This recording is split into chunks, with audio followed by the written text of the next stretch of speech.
సూర్యాపేట జిల్లా కేంద్రంలోని కుడకుడ శివారు లలిన్ నగర్లో రాయల సుభాష్ చంద్రబోస్ అలియాస్ రవణ 8వ వర్ధంతి సందర్భంగా శనివారం ఆయన చిత్రపటానికి పూలమాలలు వేసి నివాళులర్పించారు. ఈ సందర్భంగా సిపిఐ ఎంఎల్ మాస్లైన్ జిల్లా కమిటీ సభ్యులు కారింగుల వెంకన్న, పిఓడబ్ల్యూ జిల్లా ప్రధాన కార్యదర్శి కొత్తపల్లి రేణుక పాల్గొని మాట్లాడారు.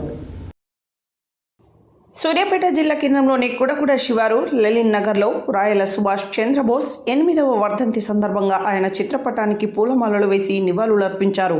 ఈ సందర్భంగా సిపిఐ ఎంఎల్ మాస్లైన్ జిల్లా కమిటీ సభ్యులు కారింగుల వెంకన్న, పిఓడబ్ల్యూ జిల్లా ప్రధాన కార్యదర్శి కొత్తపల్లి రేణుక పాల్గొని మాట్లాడుతూ భూమి, భుక్తి, పేద ప్రజల విముక్తి కోసం సమాజమే లక్ష్యంగా 48 సంవత్సరాలు అజ్ఞాత జీవితం గడిపిన భారత విప్లవోద్యమ నేత, సిపిఐ ఎంఎల్ ప్రజాపంత రాష్ట్ర కార్యదర్శిగా పనిచేసిన కామ్రేడ్ రాయల సుభాష్ చంద్రబోస్ రవణ అన్నారు. కామ్రేడ్ రవణ నిత్యం ప్రజలతో మమేకమై ప్రజా సమస్యల పరిష్కారానికై ఎన్నో పోరాటాలు చేశాడన్నారు. వీరి మరణం భారత విప్లవోద్యమానికి, ప్రజా ఉద్యమాలకు, ప్రజా పంతాకి తీరని నష్టమైనప్పటికీ ఆయన పోరాటాలను స్ఫూర్తిగా తీసుకుని మాస్లైన్ పార్టీతో ప్రజా సమస్యలపై మరిన్ని పోరాటాలు నిర్మిస్తామని వారన్నారు.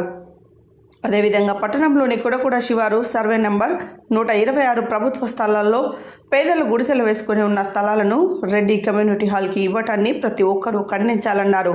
తక్షణమే నిల్వ నీడలేని నిరుపేదలు వేసుకున్న గుడిసెల స్థలాలకు పట్టాలు ఇవ్వాలని, లేకపోతే పట్టాలు ఇచ్చే వరకు ఉద్యమాలు ఉధృతం చేస్తామని హెచ్చరించారు.